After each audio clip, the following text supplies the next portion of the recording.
بسم اللہ الرحمن الرحیم۔ آج انشاءاللہ العزیز ہماری گفتگو جو ہے وہ حضرت آدم علیہ السلام کے واقعات کے قرآنی مقامات جو ہیں اس کے اوپر ہوگی، اور خلیفہ کے بارے میں فرشتوں سے اللہ رب العزت نے جو مشورہ کیا ہے اسی ٹاپک کے اوپر ہماری گفتگو ہوگی۔ تو پچھلی ویڈیو میں آپ لوگوں نے دیکھا ہوگا، سنا ہوگا کہ عبرت و نصیحت کے حصول کا وقت جو ہے ابھی ہے یا نہیں ہے۔ یہ پچھلی ویڈیو میں نے بیان کیا کہ ابھی بھی وقت ہے، سدھر جاؤ، ابھی بھی وقت ہے، خود بھی سدھر جاؤ اور اپنے ساتھیوں کو بھی سدھارو۔ اللہ سب سے پہلے مجھے سدھرنے پھر آپ کو سدھرنے کی رب توفیق عطا فرمائے۔ تو آئیے اپنی گفتگو کی طرف چلتے ہیں۔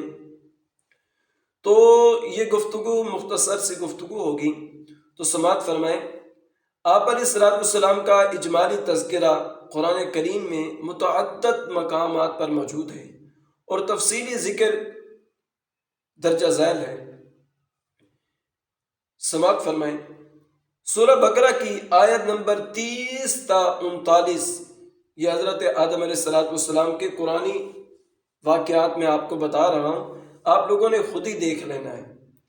تو بقیہ تو میں ڈیٹیل کے ساتھ بیان کرتا رہا ہوں، لیکن یہ آپ لوگوں نے خود ہی دیکھنا ہے اور مجھے اپنا فیڈ بیک بھی دینا ہے کہ آپ نے دیکھا کہ نہیں دیکھا۔ کمنٹ سیکشن میں مجھے بتانا ہے، کوئی نہ کوئی سی ایک آیت کا ترجمہ پڑھ کے مجھے لکھ کے بھیجنا ہے کہ فلاں آیت ہے سورہ بقرہ کی، یہ فلاں رکوع ہے، اس کی یہ آیت ہم نے پڑھی کہ اس میں واقعی اس کا ذکر ہے۔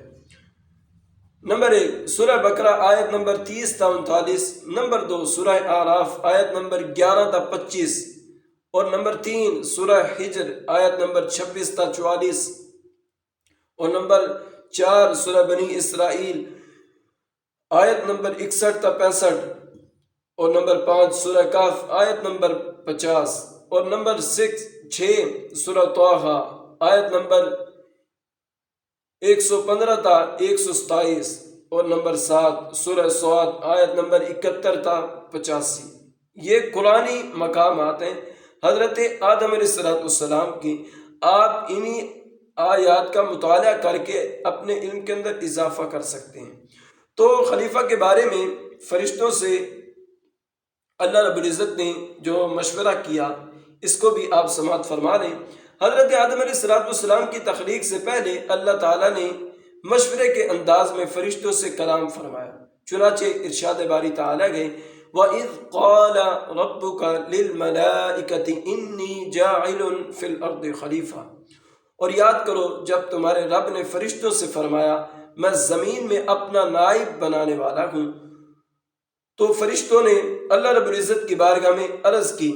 زمین میں خلیفہ بنانے کی خبر سن کر تو فرشتوں نے بارگاہ الہی میں عرض کی، اللہ اکبر، أَتَجْعَلُ فِيهَا مَن يُفْسِدُ فِيهَا وَيَسْفِكُ الدِّمَاءَ وَنَحْنُ نُسَبِّحُ بِحَمْدِكَ وَنُقَدِّسُ لَكَ۔ ترجمہ سماعت فرمائے، کیا تو زمین میں اسے نائب بنائے گا جو اس میں فساد پھیلائے گا اور خون بہائے گا، حالانکہ ہم تیری حمد کرتے ہوئے تیری تسبیح کرتے ہیں اور تیری پاکی بیان کرتے ہیں۔ فرشتوں کی یہ عرض سننے کے بعد اللہ رب العزت نے جواب ارشاد فرمایا، قال انی اعلم ما لا تعلمون۔ ترجمہ سماعت فرمائیں، بے شک میں وہ جانتا ہوں جو تم نہیں جانتے، جو تم نہیں جانتے، کیونکہ خلیفہ بنانے میں اللہ عز و جل کی حکمتیں تم پر ظاہر نہیں۔